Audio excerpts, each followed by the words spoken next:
Be not afraid. It's Christ. Embrace it. Have faith.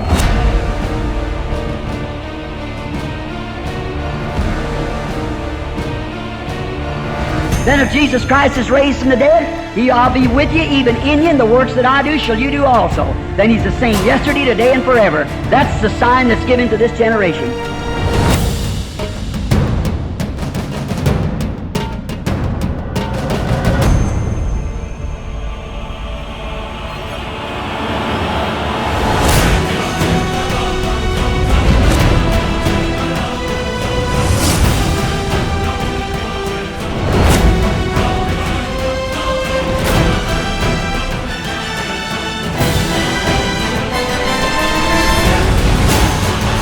I say this in Jesus' name, receive it! Be not afraid, it's Christ!